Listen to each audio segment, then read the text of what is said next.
Now, that was all kind of theory stuff. The way I like to play my chords, easiest ones, are either to play the D chord this way, the 1 chord this way, or to play it this way. So ring, middle, index.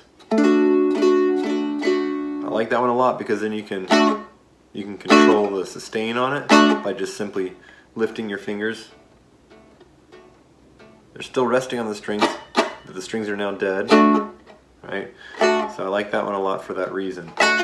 If I just take this though, the other reason I like it is I can just shift my whole hand down, take my index finger away, and maintain the shape, and I've got the 6 minor or the B minor chord. So it's just,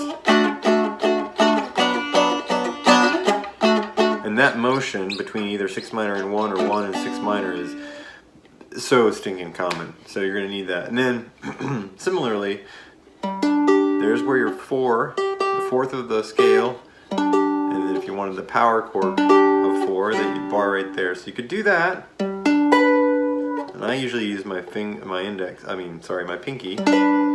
Some people use ring. I feel like the spacing when I do it this way makes it easier. Possibly because I'm used to something similar on guitar. So, but you can also do ring, bottom string, pinky on the top string, index finger back here. Now, that's not the complete all 3 notes of the chord, but it suffices because it's got the root and the 3rd. Okay, and that's how I like to play it a lot too, because again, thinking about shapes and ease, my ring finger doesn't move if I'm going to play the D, the 1 chord. So maybe I'm just being lazy. I don't know, makes it easier. And then the 5, which is A, the 5 chord, so same shape as the G, the 4 chord. Now I'm going up to 5. Right? Again, you could play it this way with the bar and the, which is nice because then you get a little bit higher register as opposed to this.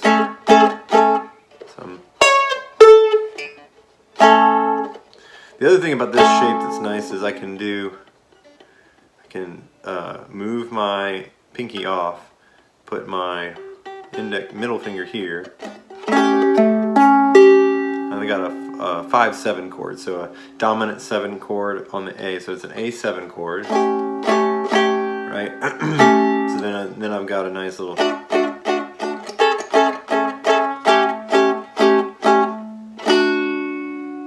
There's a lot of songs that'll use that as a good way to push you back towards the 1 chord.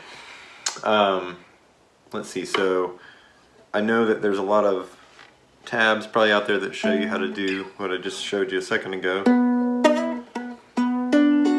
So that's the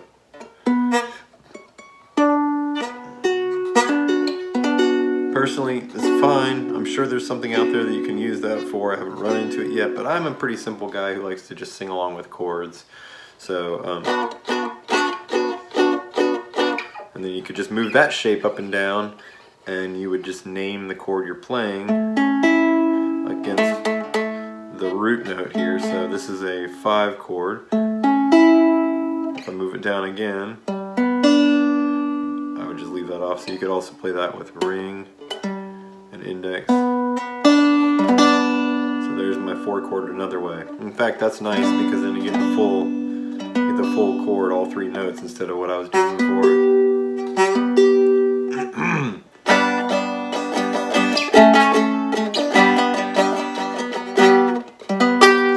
So there's some options there. Just for point of reference, the 2 minor, which is E minor in this case, so the 2 minor is here, and the 3 minor, which is F sharp minor, is here. You don't need those chords nearly as often in most music. Most music is comprised of the 1 chord, 6 minor, 4 chord, and 5 chord, A, and so that's D, B minor, G and A in the key of D that we're in now. Throwing a lot at you. Just trying to wing it here, give you some stuff to work with. That leaves us up here on the 7. Now there's, you could do a third. That gives you what's called a diminished chord. Probably doesn't sound real pretty to you. Not exactly sure where you're going to run into needing a diminished chord in most music you're playing, but you could always do that or do this, and you're going to get a bit more of a minor chord. So that would be a C sharp minor as opposed to a C sharp diminished. So if you end up finding yourself in need of a C sharp minor, there you go, or a power chord version. Now, I'm sure not very many people have made it this far in the video, but just in case, there are chords that pop up pseudo-frequently in music, pop music. One of them that I used in, well, you see it a lot of places, but it's a minor 4 chord.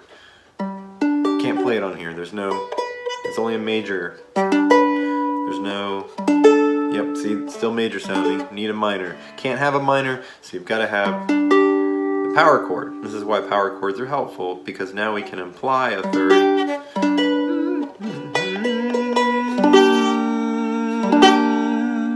So you would get that out of the melody, or just let people hear it for themselves naturally. Sometimes your ear implies for you, so you don't have to worry about that.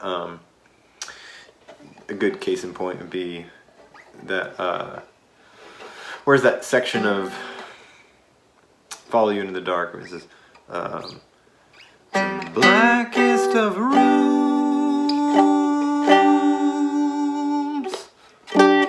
If you don't know what I'm talking about, go listen to that video. You'll find it. Or go listen to the song. It's by Death Cab for Cutie. There's minor 4s in the chorus. Whew, man. I feel like I will move on to the next thing. Thanks.